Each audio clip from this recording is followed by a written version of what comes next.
Let's take a look at rational inequalities with the help of a TI-82 calculator. And let me show my web page here. You can find more videos on graphing calculators and technology. And this is www.mathheals.com. And see where it says graphing calculators. I'll probably change that eventually to say graphing calculators / technology. If you click that, it'll bring this up, and you choose by subject. I'm slowly working my way through all the subjects. Then I'll say, or click college algebra, and it'll bring up the videos that are pertain to college algebra. And I'm working my way through creating these videos for every model of the calculator. So no matter what model you have, you can go out here and use this as a resource. Now back on my main page here, see where it says math class information? I'll probably eventually change that to lectures, like math lectures. But if you click that, you can go into different subjects. Like if I click college algebra here, then you can go out and watch different YouTube videos for different subjects. Like if you're struggling with quadratic equations, you come out here and watch this YouTube video. So it's an additional resource for you if you need extra explanation. That makes sense. Okay. Well, let's take a look at these rational inequalities. Now this is an example of rational inequality. Rational means you got a single fraction, and you got less than, greater than of some sort, and then possibly a zero over there. Okay. So rational inequalities. Step 1. Get everything on the left side, 0 on the right side. Step 2. Get a single fraction.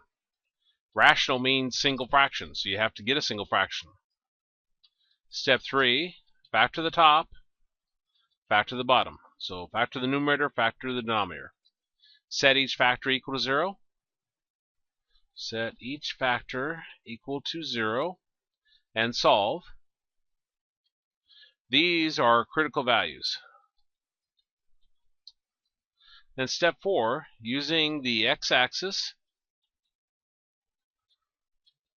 the critical values, and a graph, then determine your answer.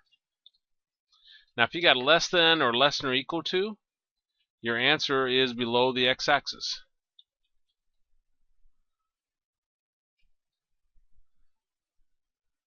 There we go.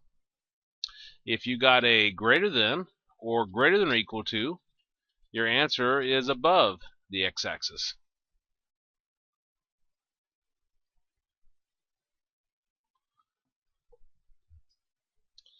If you got less than or greater than, you're going to use parentheses. If you got less than or equal to or greater than or equal to, you'll use brackets.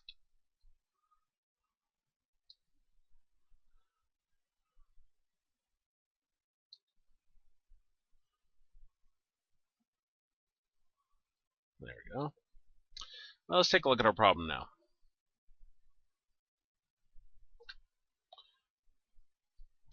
Now I've given you all those steps, but you don't have to use it on these particular examples I'm showing here.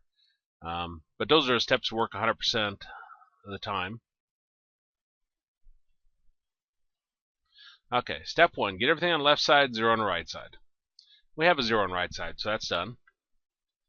Step 2, get a single fraction. We have a single fraction, so that's done. Step 3, factor the top, factor the bottom. Well, I can't factor the top, can't factor the bottom any. They're factors as can be. Set each factor equal to 0 and solve. So we're going to set the x plus 3 equal to 0, and we'll set the x minus 1 equal to 0. And solve them, and that gives us negative 3, and that gives us positive 1. And those are our critical values. Using the x-axis, critical values, and graph. So let's take a look at that.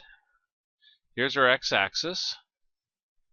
Our first critical value is negative 3. You want your smaller one over here, and then 1 would go here. Now, these split them into intervals. So let's get intervals here. Clear over here is negative infinity. Clear over here is positive infinity. So this interval here is from negative infinity to negative 3. This interval is negative 3 to 1, and this last interval is 1 to positive infinity. Now we want to graph this. And remember, the trick to graphing a rational is if you got more than a single number or a single variable on top or bottom, put parentheses around that part. So we'll put parentheses around top, parentheses around the bottom, and we'll go graph it.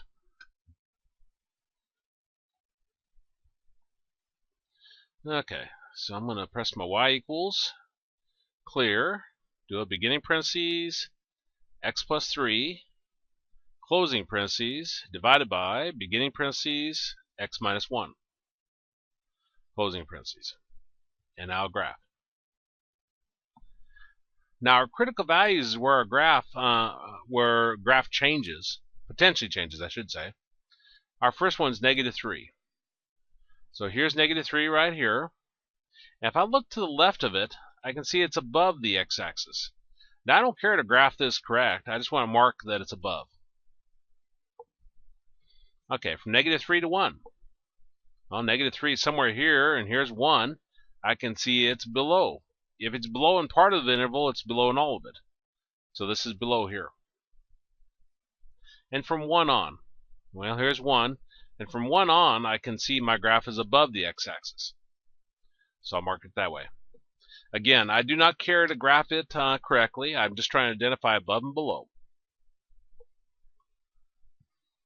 Okay. Greater than.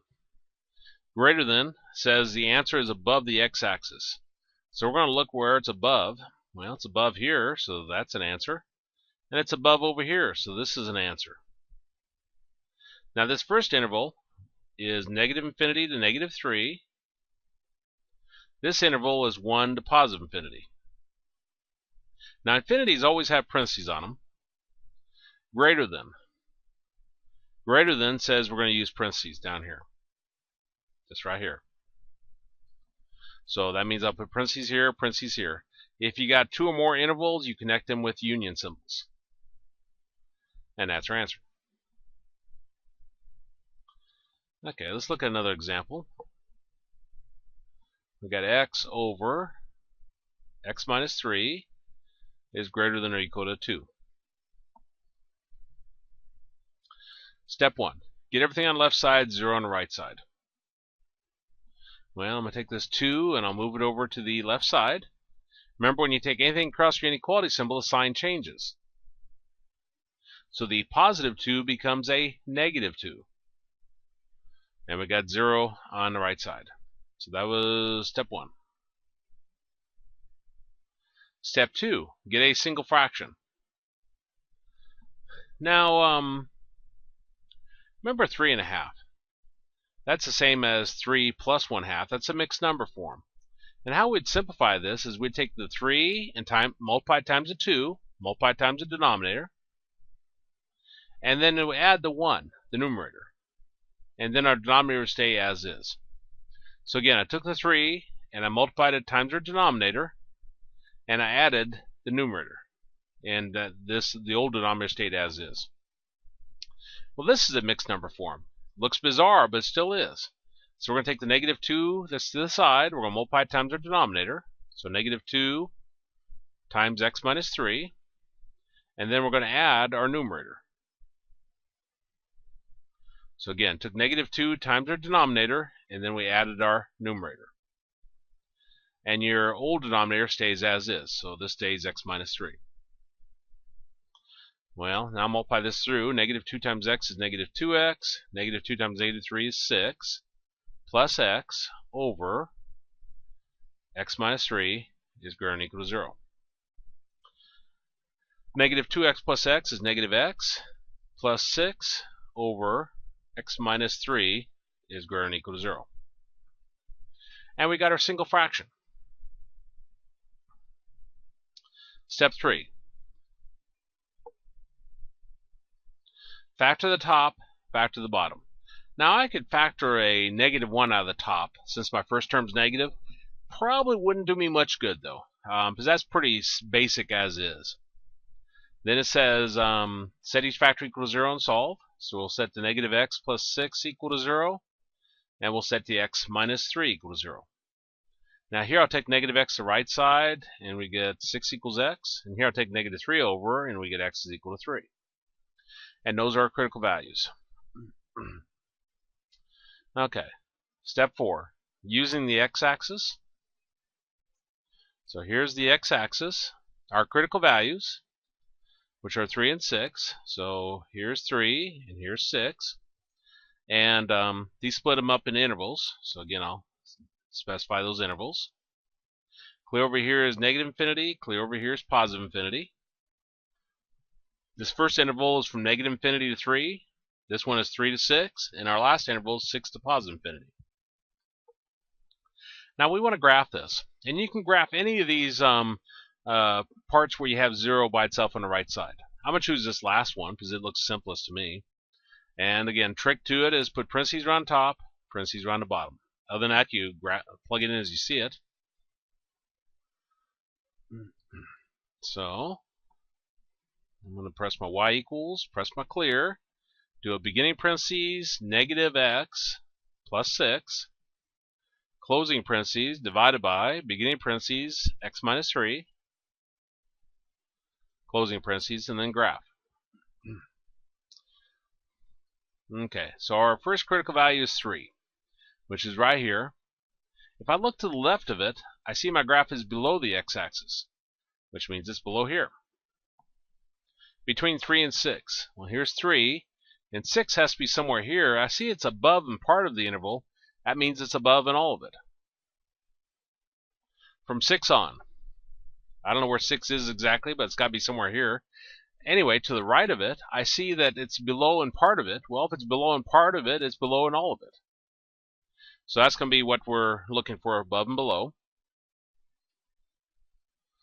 Okay, we got a greater than or equal to. Greater than or equal to says your answer is above the x-axis. Well, it's above right here. Well, this interval here is 3, 6. Now, greater than or equal to. Greater than or equal to says we're going to use brackets. So we'll put a bracket on a 6, and we'll put a parentheses on a 3. And that's our answer. Why? Why did I switch? Why didn't we put a bracket on 3? Think where that 3 came from. That came from our denominator. Any critical value that comes from your denominator always has a parentheses on it. Because if I were to plug it back in, if I put 3 back in here, I'd get 3 minus 3, which is 0. We can't have 0 in the denominator. So let me write that note down, what it said. Note, any critical value that comes from the denominator always has a parentheses on it.